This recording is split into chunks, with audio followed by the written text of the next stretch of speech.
Pues buenos días, hermanos. El día de hoy vamos a ver el Salmo 90 y le puse un título, pues creo que muy general, pero es como que resume también, pero es muy general de lo que es el Salmo 90, y es una persona delante de un Dios vivo y verdadero, ya que este salmo pues es un salmo que se le atribuye a Moisés.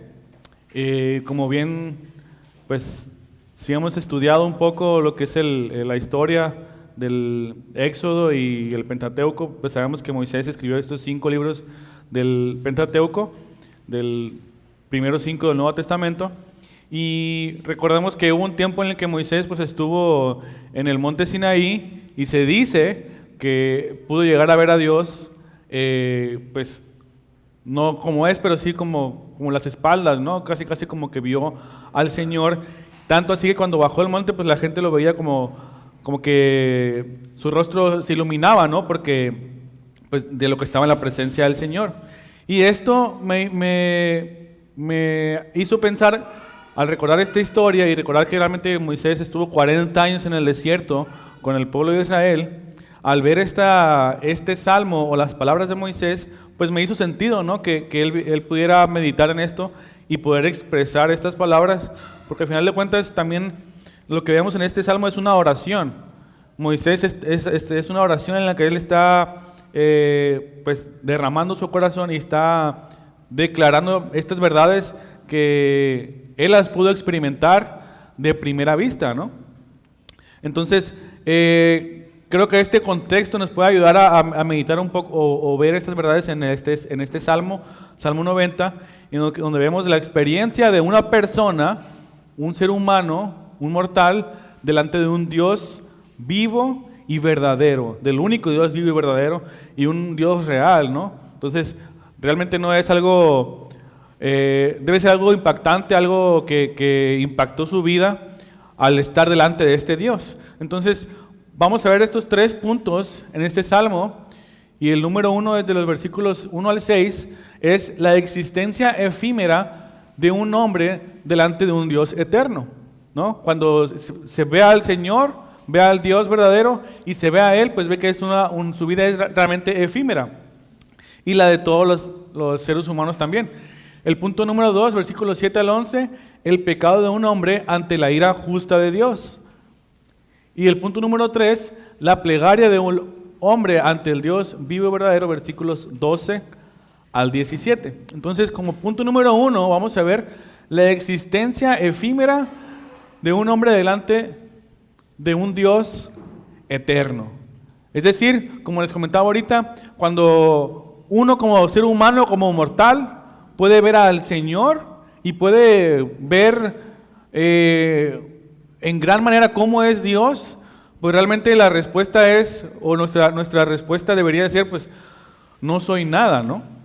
O soy muy pequeño, o al ver la eternidad de Dios, pues caemos en cuenta que nuestra vida es efímera, o es muy corta, o es una vida que pasa en un instante, ¿no? Como en un parpadeo.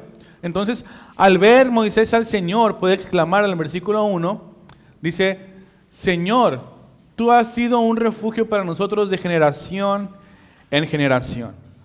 Como si vuelvo a recordar o volvemos a pensar que Moisés estuvo 40 años en el desierto, en lo que vio a una generación que no obedeció al Señor, que más bien no confió en el Señor. ¿Y qué pasó con ellos?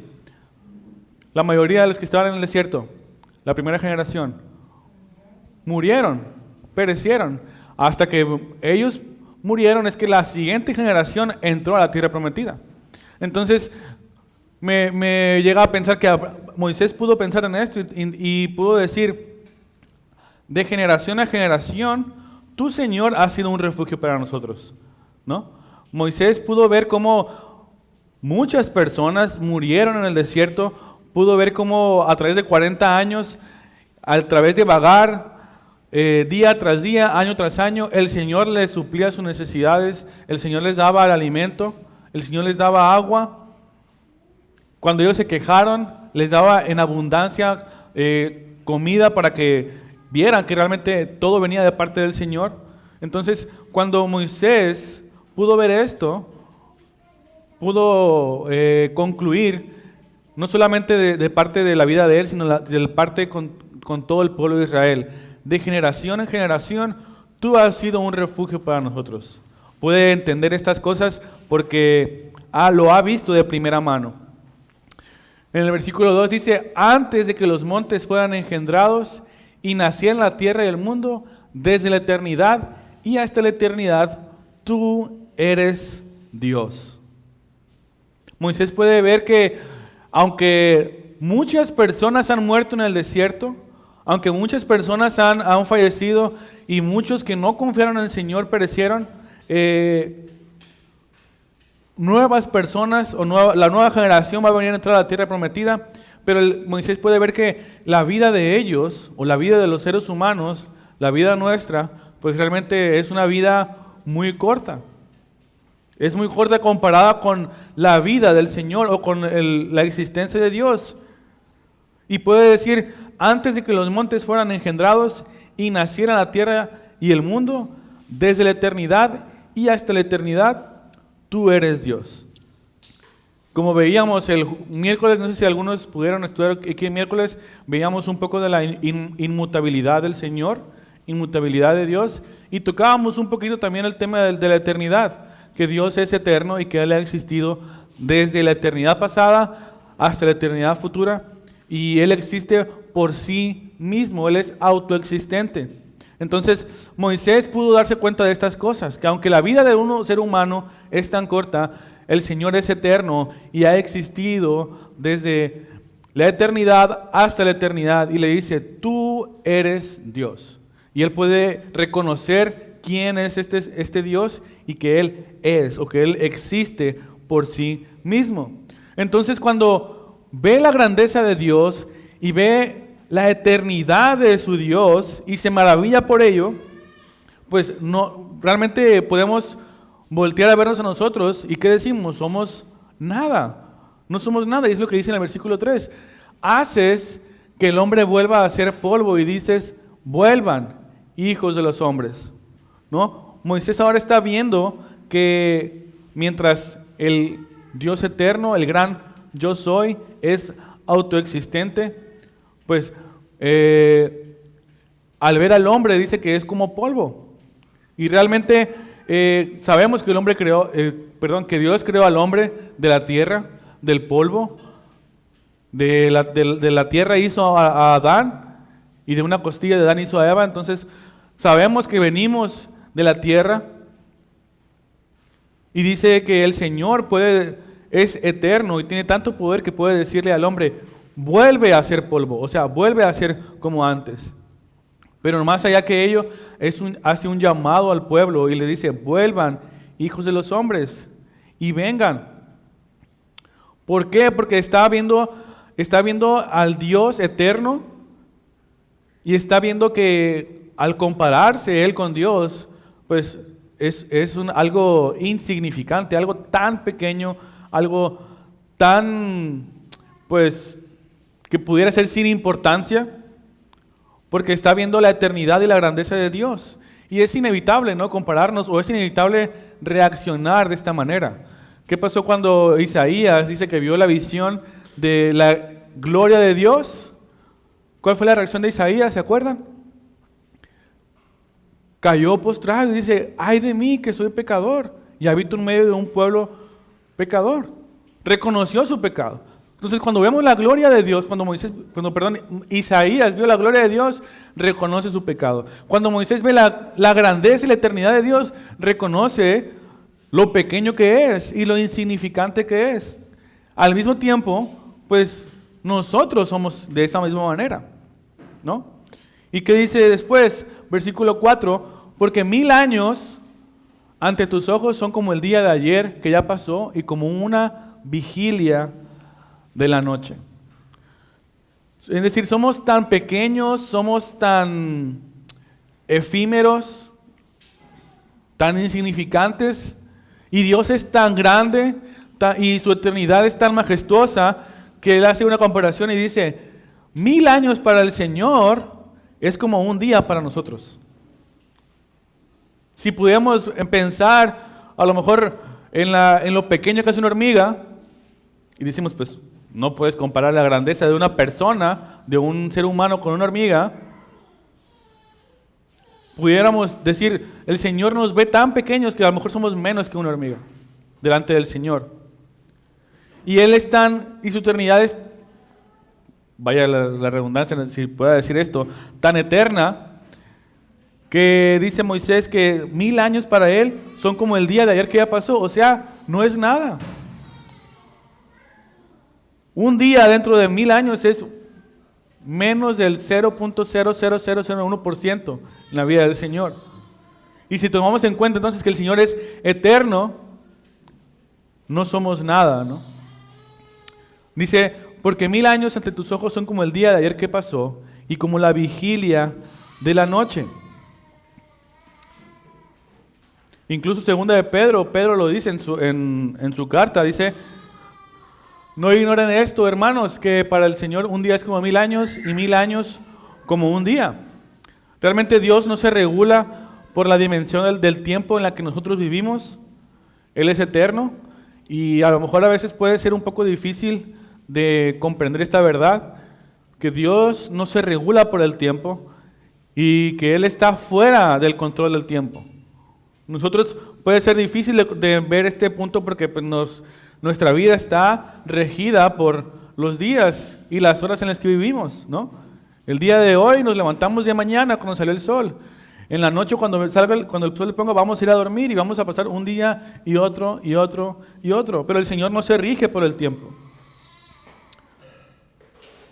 Y compara también, dice como una vigilia de la noche. Sabemos que la vigilia era en aquellos tiempos la noche se dividía en vigilias y una vigilia era aproximadamente 4 horas. Entonces dice, nuestra vida o la vida nuestra es como una vigilia de la noche, como un pedacito de tiempo que ya pasó. Y dice, somos tan pequeños, somos tan insignificantes delante del Señor, que dice, versículo 5, tú los has barrido como un torrente, son como un sueño, son como la hierba que por la mañana reverdece.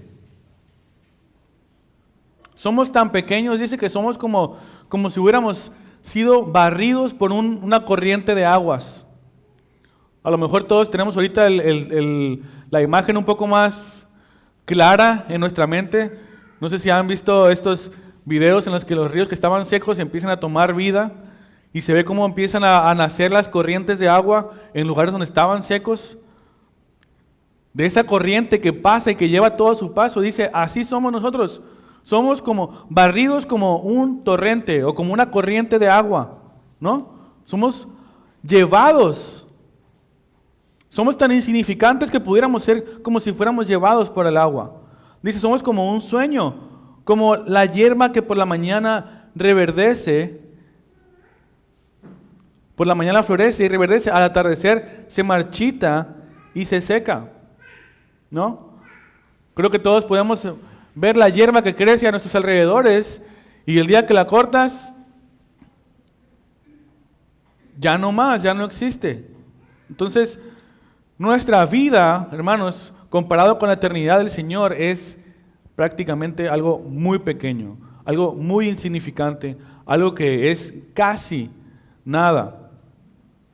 Y esa es la vida del ser humano, ¿no? La vida de nosotros.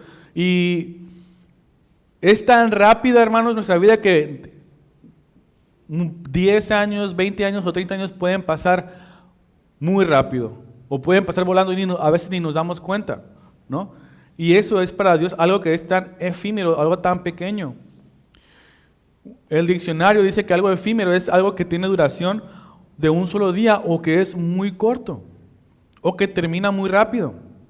Y esa es nuestra vida comparada con el Señor, ¿no?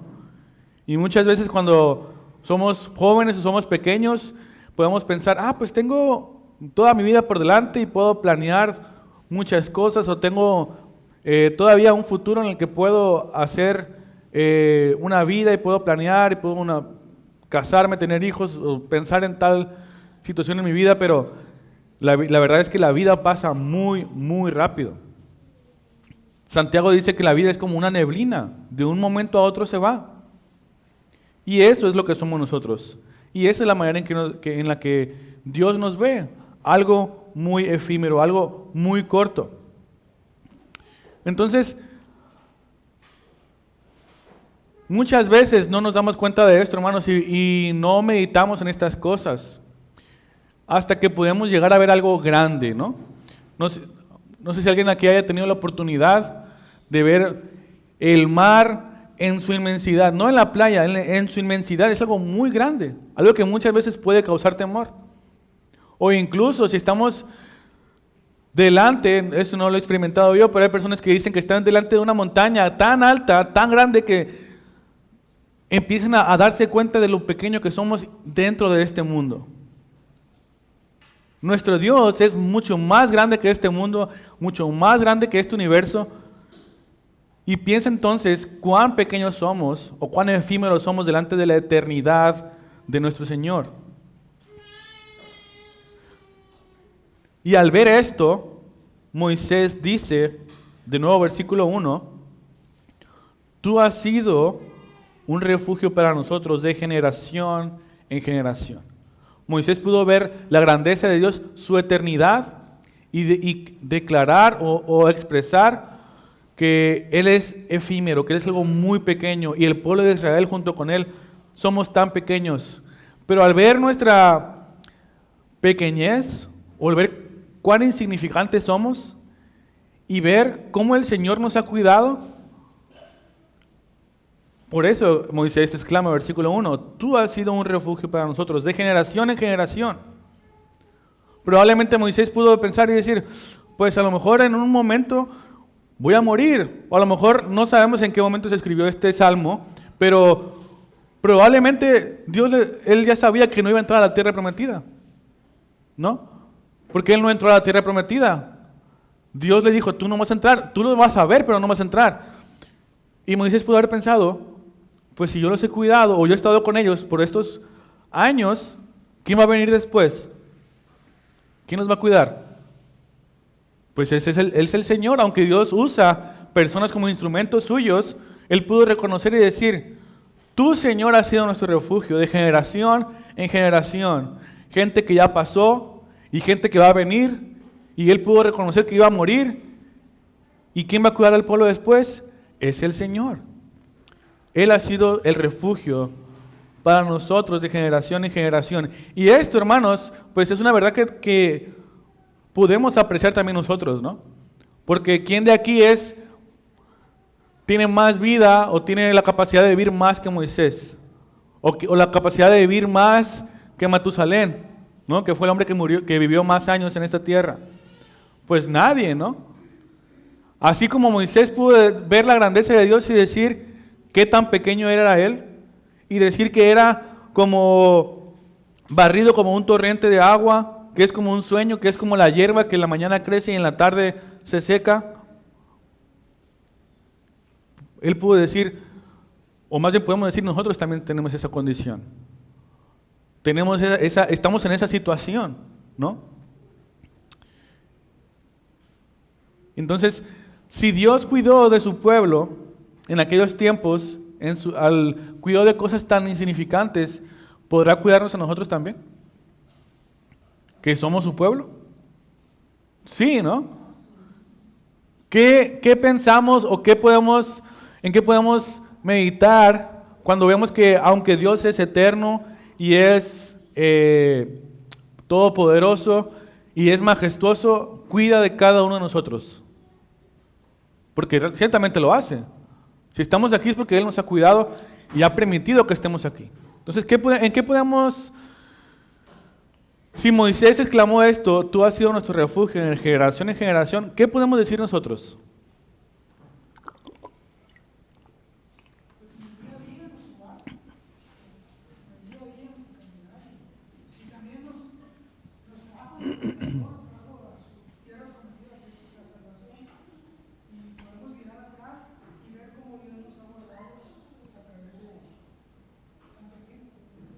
Podemos ver sus cuidados, ¿no? Y yo creo que los que tenemos más años, podemos voltear atrás y decir, nos ha cuidado muchas veces y en muchas ocasiones y de muchas situaciones, ¿no?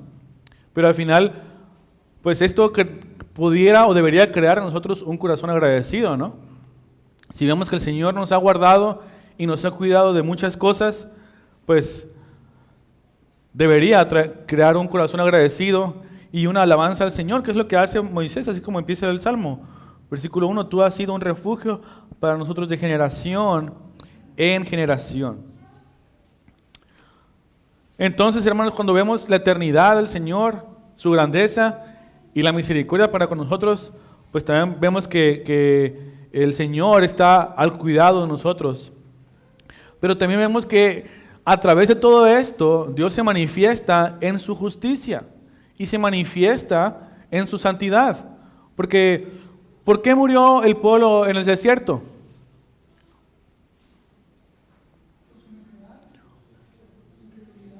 Por su falta de confianza en el Señor, ¿no?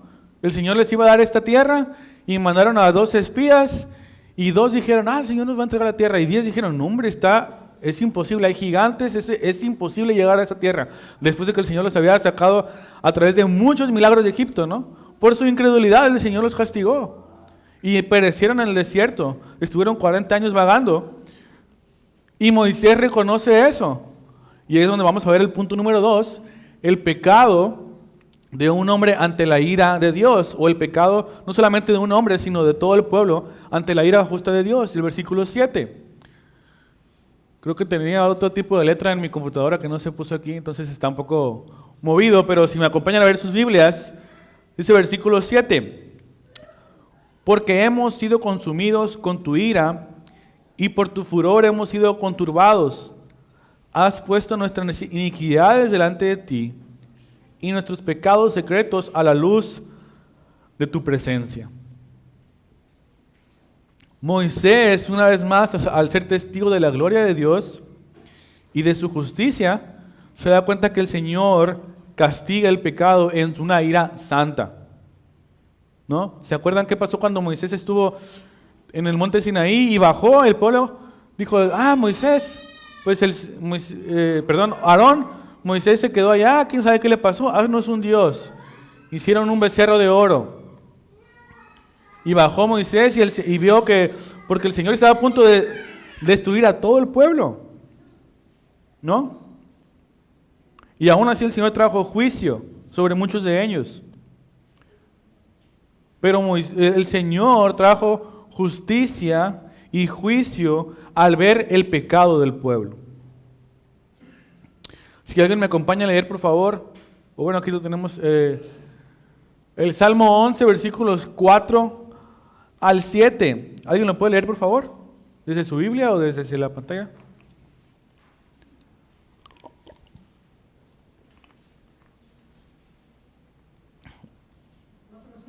Salmo 11, 4 al 7. Jehová está en su santo lugar. Jehová tiene en el cielo su trono. Sus ojos ven, sus párpados examinan los hijos de los hombres. Jehová trama al justo, pero la mano de la que ama la violencia, su arma los aborrece. Sobre los malos hará llover calamidades, fuego, azufre y viento abrasador será la porción del cáliz de ellos. Porque Jehová es justo y ama la justicia, el hombre recto mirará su rostro. ¿Qué vemos aquí, hermanos? Dios es un Dios que va a pasar por alto el pecado. No, ¿verdad? Vemos aquí un aspecto, una característica del Señor, y es que le da justicia. Y ante su justicia no puede perdonar el pecado, o no puede pasar por alto el pecado, más bien, si no hay un arrepentimiento, si no hay un perdón. Dice el versículo 7 del Salmo, dice, hemos sido consumidos con tu ira y por tu furor hemos sido conturbados. Moisés pudo ver una generación completa morir en el desierto porque no habían confiado en el Señor, habían pecado contra el Señor al no confiar en Él, al no creer en Él. El día de hoy hay muchas personas que dicen, no, pues Dios es amor y como Dios es amor, en su amor un día va a perdonar a todas las personas por todos sus pecados y pues un día que estaremos delante de Él vamos a tener perdón y vamos a ser aceptados por el Señor. Eso es completamente falso. Dios solamente perdonará a aquellos que confían en su Hijo Jesucristo y que en consecuencia viven vidas que le agraden a Él. En la cruz Cristo cargó con nuestros pecados o los pecados de los que creen en Él y por su fe y por su vida perfecta ahora cuenta a nuestro favor. Es decir, Cristo cargó con nuestros pecados y cargó con nuestra maldad y nosotros ahora somos vistos como la vida justa que Cristo vivió en este mundo. Es lo que se conoce como la doble imputación, ¿no es cierto? Nuestros pecados son puestos a Jesús en la cruz y su vida perfecta ahora es puesta a nosotros. Y esa es la única manera en que Dios puede perdonar el pecado, confiando en el Señor Jesucristo como nuestro Salvador. Si no confiamos en el Señor, vamos a ser castigados y vamos a ser exterminados. Y la ira justa de Dios va a caer sobre nosotros, porque muchos dicen, no, Dios es amor, Dios no es ira, Dios no es pues enojo, porque pensamos en la ira como a veces actuamos nosotros, ¿no? Nuestra ira muchas veces es pecaminosa, pero la ira del Señor es justa. Dice el Salmo 7, versículo 11, Dios es juez justo y un Dios que se indigna cada día contra el impío. Dios en su justicia va a castigar al pecador que no se arrepiente, al pecador que no vive de acuerdo a la voluntad del Señor. Y Moisés lo pudo experimentar, lo pudo ver gente que moría día tras día. Y es lo que exclama en estos versículos, ¿no? Dice, por tu furor han declinado todos nuestros días. Acabamos nuestros años como un suspiro. Los días de nuestra vida llegan a 70 años y en caso de mayor vigor a 80 años. Con todo su orgullo es solo trabajar y pesar porque pronto pasa y volamos. ¿Quién conoce el poder de tu ira y tu furor conforme al temor que se debe a ti? Moisés puede ver estas cosas y decir, hemos declinado, nuestros días se han acortado. Dice, hemos sido como un suspiro. Una vez vuelve a recordar lo pequeño y lo efímero que somos. Y dice, la vida de los hombres, si acaso llega a 70 o a 80 años, ¿no? Y a pesar de toda esa vida, todo lo que nos preocupa o lo que nos enfocamos es en trabajar. Porque si no trabajamos no comemos, ¿no? No hay un sustento. Hay muchas personas que pueden pasar toda su día trabajando para obtener un sustento, porque si no trabaja no puede obtener lo que necesita. Y es lo que dice Eclesiastés, ¿no? Vanidad de vanidades, todo es vanidad, todo es lo mismo. Estamos todo el día bajo el sol trabajando, y un día se acaba y ya. Todo termina.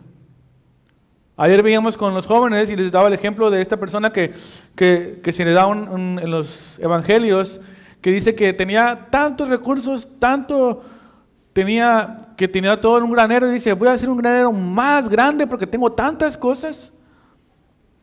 Entonces voy a hacer un granero más grande para tener más cosas todavía y acumular más tesoros. ¿Y qué se le dice? Necio, el día de hoy vienen a pedir tu vida, ¿y qué va a pasar con todas estas cosas? Y es lo que pasa muchas veces, vivimos toda nuestra vida buscando atesorar, cuando de repente la vida pasa de un día para otro y estamos delante de la presencia del Señor, delante de su gloria o delante de su ira. Pero Moisés puede ver estas cosas y decir, nuestra vida, a pesar de que pueda ser corta o larga, es una vida que a veces es difícil, ¿no? Puede llegar a ser difícil puede llegar a ser algo laborioso, con mucho trabajo, pero es realmente corta. Y lo peor es que aunque es corta, si no nos presentamos delante del Señor, si no venimos a pedirle perdón o a buscar su gracia, pues seremos consumidos por su ira, que es lo que está diciendo, ¿no? Por tu furor han declinado nuestros días y acabamos nuestros años como un suspiro. Y sabe que aquellos que viven en contra de su voluntad o que no confían en Él van a ser castigados por su ira. ¿En qué nos lleva a pensar esto, hermanos? Si esta es una verdad que aplicó a Moisés y al pueblo en aquellos tiempos, cuando estaban en el desierto.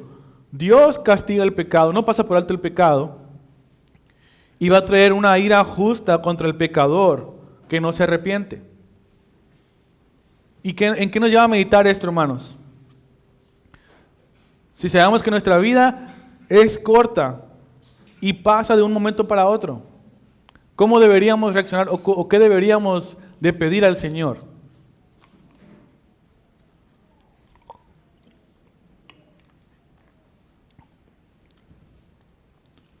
Dice Eclesiastés que es mejor pensar en la muerte que pensar el día de la muerte que pensar en nuestra vida.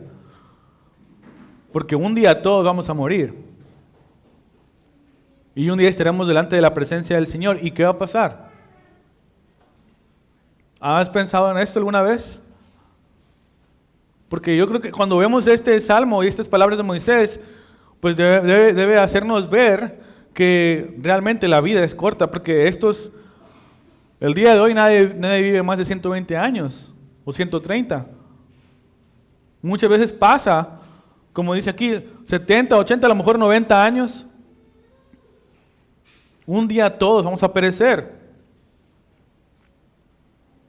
¿Y en qué pensamos o qué meditamos o qué nos hace pensar esta verdad?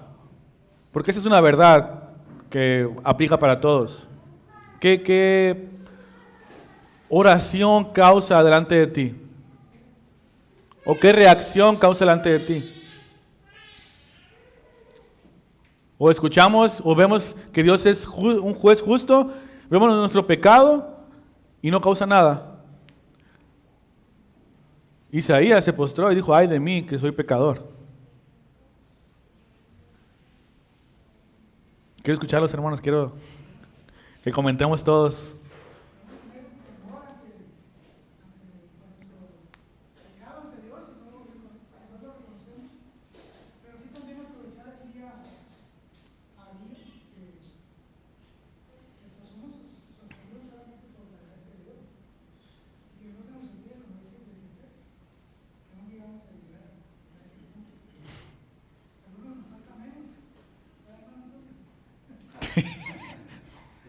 ¿Qué pasó, Adiel? ¿Qué pasó? Pues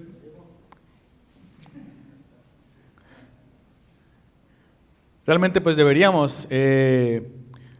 crear en nosotros un temor reverente, ¿no? Un temor reverente que nos debe guiar a buscar el perdón y la gracia de nuestro Señor. Porque si no estamos arrepentidos el día que llegue pues nuestro día final, ciertamente seremos objetos de su ira si no nos arrepentimos delante de Él. Y creo que tenemos vivo el ejemplo de este pastor, John MacArthur, que acaba de fallecer y que pues se le recuerda con cariño, se le recuerda con respeto, se le recuerda como una persona que vivió toda su vida entregado para el Señor, entregado a compartir la palabra, entregado a predicar el Evangelio. Un hombre que fue valiente ante la sociedad que lo rodeaba, ¿no? Y es un ejemplo de una persona que vivió toda su vida para el Señor. Corrió la carrera, decía él también. Y aunque no todos vamos a ser predicadores, no todos vamos a ser pastores, ni vamos a tener esta vida que tuvo él, cada uno de nosotros en nuestra vida, en nuestro ámbito personal, podemos tener una vida que pueda ser recordada como alguien que vivió para el Señor, ¿no? Porque ese debe ser nuestro propósito, nuestra vida, vivir vidas que le agradan al Señor. Y esto debería crear en nosotros un temor reverente, un temor que nos lleve a adorar al Señor como es debido. Y realmente, pues esto es lo que también creó en Moisés. Y es lo que vino él a orar. Ahora vamos a ver, si no hay otro comentario, hermanos, vamos a ver el punto número 3, la plegaria de un hombre delante del Dios verdadero, y es lo que dice el versículo 12, ¿no? Al ver la eternidad del Señor, al ver lo efímero de nuestra vida, al ver la justicia de Dios, al ver mi pecado, ¿qué dice Moisés? Enséñanos a contar de tal modo entonces nuestros días, que traigamos al corazón sabiduría, ¿no? Porque muchos, al ver estas verdades, pudiéramos leer estos versículos y ver, pues el Señor es eterno, el Señor es justo, yo tengo pecado en mi vida, ¿de qué me sirve entonces vivir en este mundo? ¿No? Eso es una reacción pesimista, pero la reacción de una persona que quiere venir delante del Señor es: Señor, entonces hay pecado en mi vida, tú eres un Dios santo y justo, enséñame entonces cómo vivir mi vida. Enséñanos, dice, a contar nuestros días, que traigamos al corazón sabiduría. Enséñanos entonces cómo debemos comportarnos en este mundo, o cómo debo vivir este mundo que tiene ciertamente aflicciones, porque ciertamente las hay. Hay circunstancias, hay problemas, cada día tiene su propia aflicción. Enséñanos entonces cómo vivir esta vida de acuerdo a tu voluntad. Y dice Proverbios 1:7, el temor del Señor es el principio de la sabiduría, y los necios desprecian la sabiduría y la instrucción. Pues como punto número 1, como les comentaba, debemos aprender a tener un temor al Señor. Es un temor reverente, un temor que nos ayude a, a verlo como Él es, como un Señor majestuoso, pero también como un Señor con justicia que va a castigar el pecado.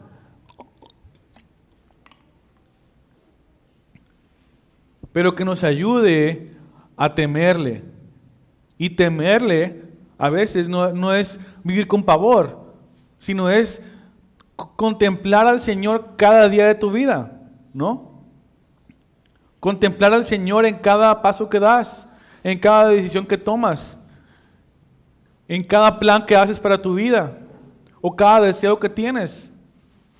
Si tú tienes un deseo, tienes un plan, tienes una meta en tu vida, preséntasela al Señor, y que el Señor te guíe, el Señor te ayude y te muestre cómo debes de vivir eso que tú piensas o eso que tú quieres hacer. Eso es parte de tener temor al Señor. No es solamente vivir con miedo y pavor y decir, no voy a hacer esto porque el Señor me va a castigar, no voy a hacer esto porque... No es... Ciertamente hay un temor a la ira de Dios, pero no es un temor que nos lleve a vivir con miedo cada día de nuestra vida, sino es un temor que nos debe llevar a considerar al Señor en cada día de tu vida, en cada paso que das, en cada aspecto de tu caminar en este mundo, ¿no? Y es lo que dice Moisés: Señor, enséñanos a contar de tal modo nuestros días que traigamos al corazón sabiduría, enséñanos a vivir en este mundo.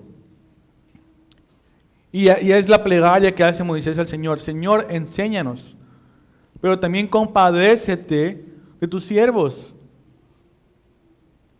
Compadécete de tus siervos, sácianos por la mañana con tu misericordia, y cantaremos con gozo y nos alegraremos todos nuestros días.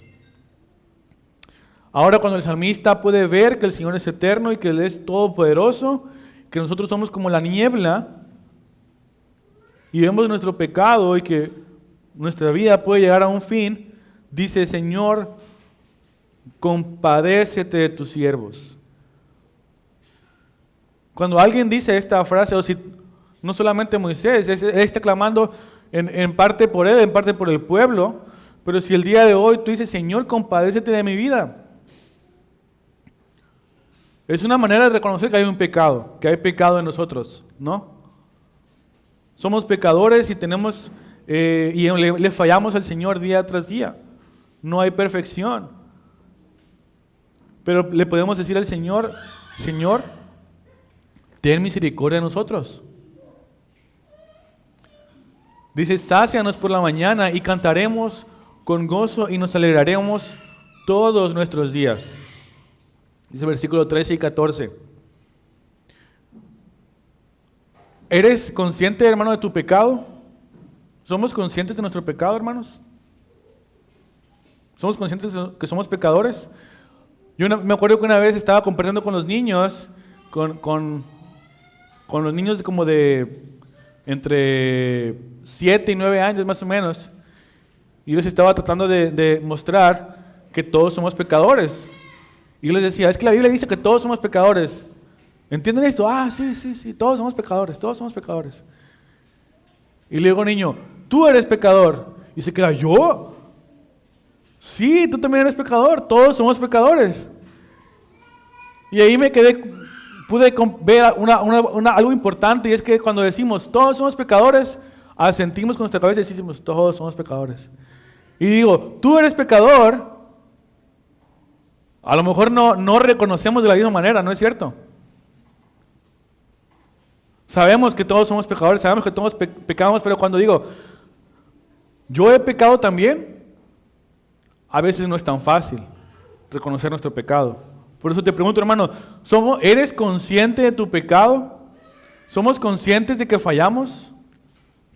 Y si eres consciente, ¿cuál es tu oración delante del Señor? Moisés dice, Señor, compadécete de tus siervos. En otras palabras, ten misericordia de nosotros. Porque sí hemos pecado. Veo tu gloria, veo tu majestad, tu eternidad, lo pequeño que yo soy. Veo mi pecado. Señor, compadécete de nosotros. Ten misericordia de mí. Esa debería ser nuestra oración, ¿no? De la de cada uno de nosotros. Señor, ten misericordia de nosotros. Dice, sácianos por la mañana con tu misericordia. Si tú te sabes pecador, si tú sabes que eres un pecador y le has pedido perdón al Señor y tú experimentas el perdón del Señor, ¿cuál es la consecuencia de tu vida?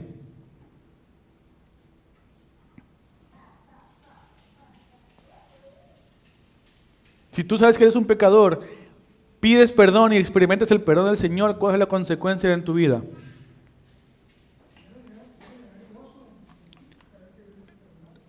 Y es lo que dice Moisés, no, Señor, compadécete, sácianos con misericordia, ¿y qué? Y cantaremos con gozo y nos alegraremos todos nuestros días.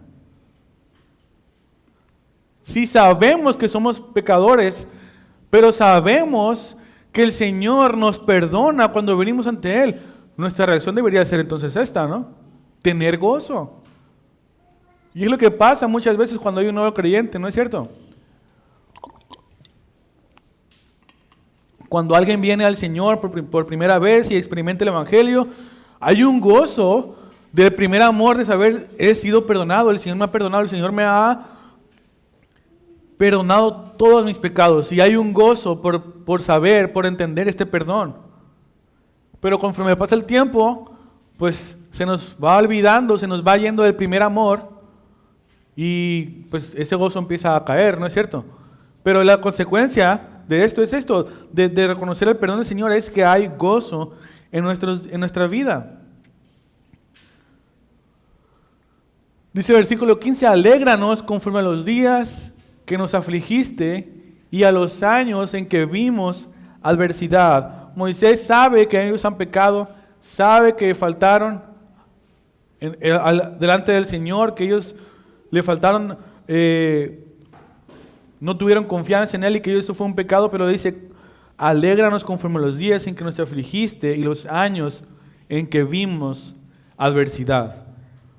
Moisés en cierta manera pide una restauración, ¿no? Por los años en los que experimentaron la aflicción en sus vidas y experimentaron el castigo de Dios. Pero ciertamente el Señor puede atraernos hacia Él y eso puede traer gozo y debe traer alegría a nuestra vida. Y Moisés le dice, por favor, dice, sea manifiesta tu obra a tus siervos y tu majestad a tus hijos, y sea la gracia del Señor nuestro sobre nosotros. En otras palabras, que sea manifestada tu misericordia en nuestra vida. Confirma pues sobre nosotros la obra de tus manos, sí, la obra de nuestras manos confirma. Cuando Moisés reconoce y el pueblo reconoce su pecado y le dicen que le piden, claman por misericordia. Y dice, sea manifiesta tu obra, Dios, en tus siervos y tu gracia sobre nosotros. A final de cuentas, está reconociendo que la obra completamente es ¿de quién? Del Señor. Pero reconoce la obra de nuestras manos, reconoce nuestro arrepentimiento. Ahora que ellos han pedido perdón y que reconocen su pecado, piden misericordia y claman delante del Señor. Y Moisés termina más bien como empezó este salmo, alabando al Señor. Sea manifestada tu obra a tus siervos, sea manifestada lo que tú haces sobre nosotros y tu gracia en nuestras vidas, y que podamos vivir de una manera correcta, que podamos obedecer. Confirma entonces la obra de nuestras manos. Estas obras o este trabajo viene como con la consecuencia de una sabiduría, una vida de sabiduría que a final de cuentas viene de parte del Señor, ¿no? Porque la sabiduría viene de parte de Dios. Y cuando el Señor transforma nuestras vidas, Él es el que permite que podamos obedecer y que podamos vivir vidas que le agraden a Él. Dice Colosenses 4:5, anden sabiamente para con los de afuera, aprovechando bien el tiempo, buscando sabiduría, porque los días son malos, ¿no? Esta petición que hace el salmista o estas plegarias es porque sabe que solamente Dios puede traerle paz y gozo. Ciertamente cuando vemos este salmo podemos ver un punto, pudiéramos decir, pues es un poco pesimista, ¿no? Porque estamos viendo la condena que hay sobre los seres humanos, sobre nosotros, pero debemos ver también la misericordia del Señor. Y cómo empieza el salmo: el Señor ha sido un refugio de generación en generación, nos ha cuidado de generación en generación. Y también a nosotros, Dios es nuestro refugio en todo tiempo. Y así como Dios ha cuidado de ellos, también puede cuidar de nosotros. Y esta petición que Él hace debería ser también nuestra petición, ¿no es cierto?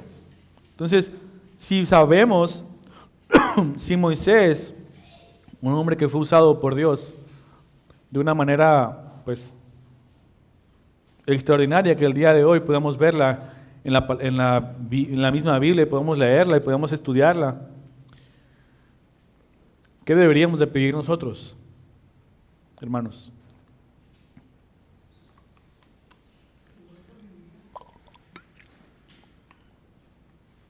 Sabiduría. Clamar misericordia al Señor. Por eso les preguntaba ahorita, ¿estamos realmente conscientes de nuestro pecado? ¿Conscientes de nuestras faltas? Porque muchas veces podemos venir a la iglesia, escuchar el mensaje, escuchar la palabra, leer los cantos y cantarlos y entender de manera general lo que se habla aquí.